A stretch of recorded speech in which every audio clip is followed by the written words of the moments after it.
अब एक बेटा एगो चुमा दाना भाग पड़ा मामा। अभी देखिए मैं इनको किस करूंगा और प्यार से बोलूंगा मैं अपने से करूंगा। ले लो मैंने हम ले तक हरा लगा काम आ जाओ था हम ले तो हमारे नहीं भाई। लेकिन देखिए इसलिए इनको मजा आ रहा है क्योंकि खेसारी इनके दिल में रहता है, इसीलिए इनको इतनी मजा आती है खेसारी दोस्ती करता है। इसी का तो फायदा उठाता होगा। अल्लाह दिल से बोल रही हो। कितने लोगों को बोला है? आप पहले हीरो हैं। झूठ बोल रहे हो। हीरो में पहला है, बाकी लोग को बोली।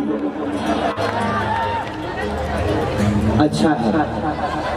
एक नाम, तुम्हारा नाम क्या है बाबू? एक ही नाम है, पक्का नाम। 5 साल में सरकार बदल जाती है, एक नाम से आज 20 बरस बदल जाती है।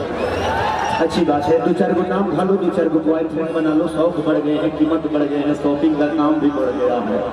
एगो से फरी आई ना आप धंधा पड़ा काम छूट गए।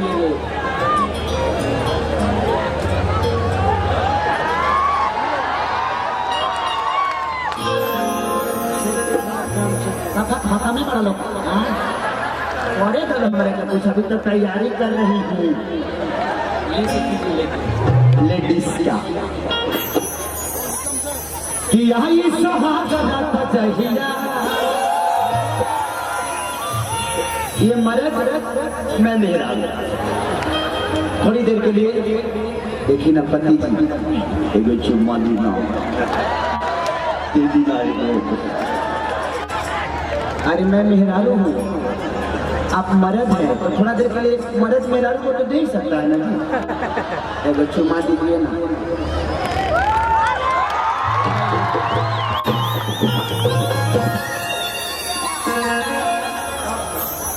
बुझा सके डेंगू वाला मोछा काट के भाग रहा।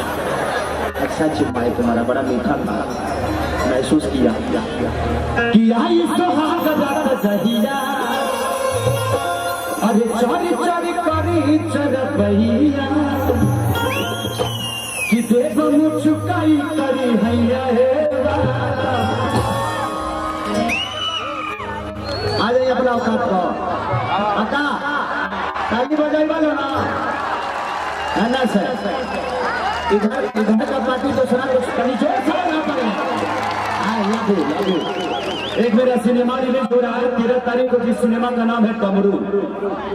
बड़ी खूबसूरत फिल्म है, तो जरूर आप लोग मोहब्बत दीजिएगा मेरे डमरू को। एक भगवान शिव और एक भक्त की कहानी है और अश्लीलता से बहुत दूर है। तो अगर ऐसी सिनेमा को आप सब बढ़ावा देंगे तो शायद हर आदमी वैसा ही बनाने का काम करेगा। औरत कहती है आवा कि यही सुहागरात चाहिए, बढ़िया आज सुहागरात चाहिए, सारी सारी सजब बढ़िया एवं चुकाई करी हैया एवं चुकाई करी हैया।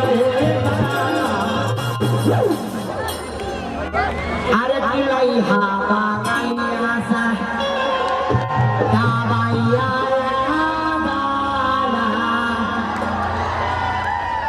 और कहती है अरे की रही बगलिया से दवैया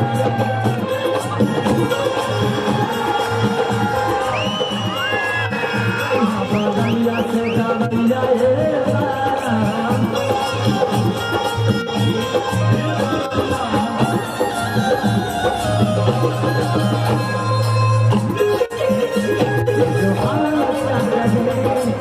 तुमसे मिलकर दिल का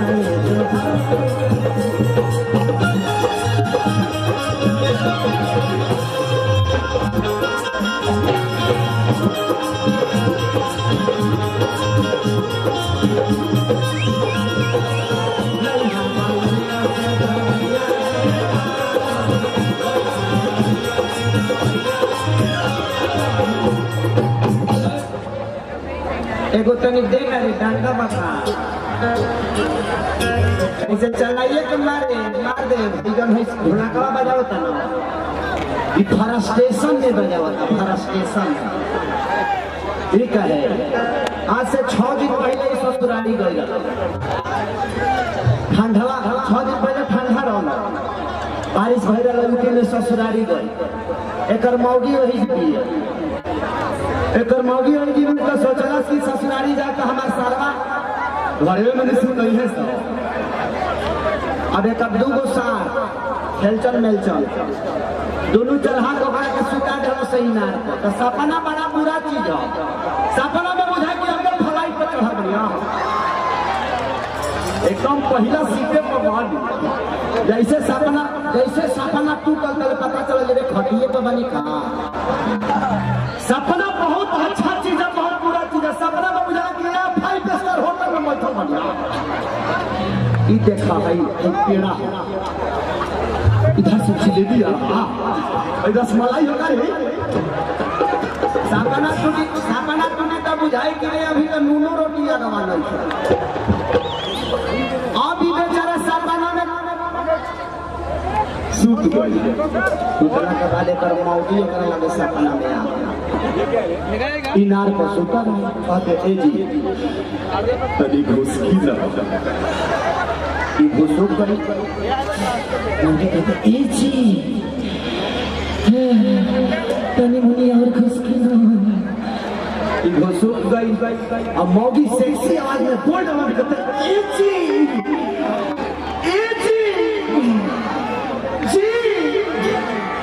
सुना तनी मुनी और खुशकी ना। जैसे घुस कर चले डब गई ना रहे का और स्टेशन में मत बजा मारा को मार देंगे। एक घापर भगवान दिए अपने घुस गई आरतिया कह दिया आओ तनी हो पार्टी के आओ, हो पार्टी वाला औरत कह दिया कि चढ़ली जब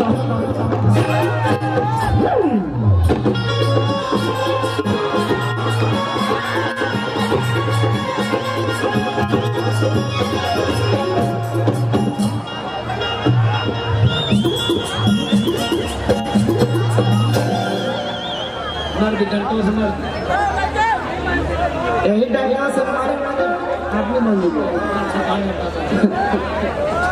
देखा डांस तो तू बहुत देख ले, तू सिनेमा में बहुत डांस करे बड़ी, लेकिन हमने के बिहार यूपी के एगो डांस अलगे होला ना भाई। केसरिया करे काम बांधेला ब्रेक कैसे लगेगा आजकल जो 30 ब्रेक होता है 30 तारा में निकल रुपया में ना लगेगा। भाई देख तू बात करके भाई देख कहते रुपया में ना हाँ बाबू कह दिया कि चढ़ली जब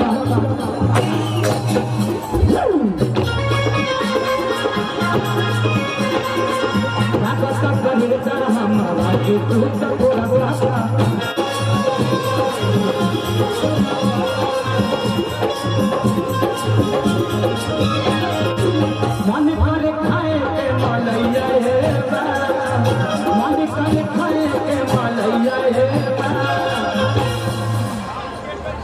अरे किलाई हा बांगले आशा दाया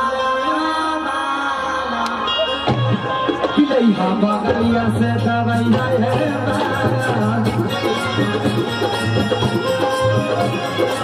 लई हा बगलिया से दवैया हे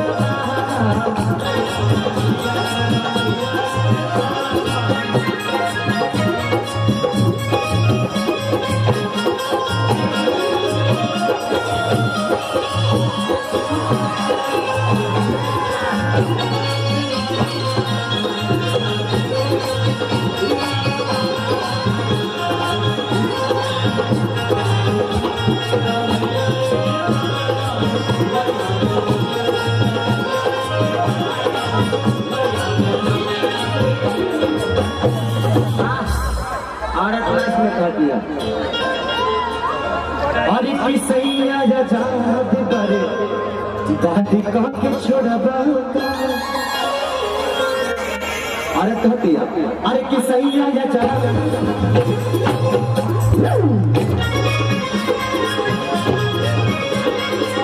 हमारा बुझाता एक चले राजा छोड़बा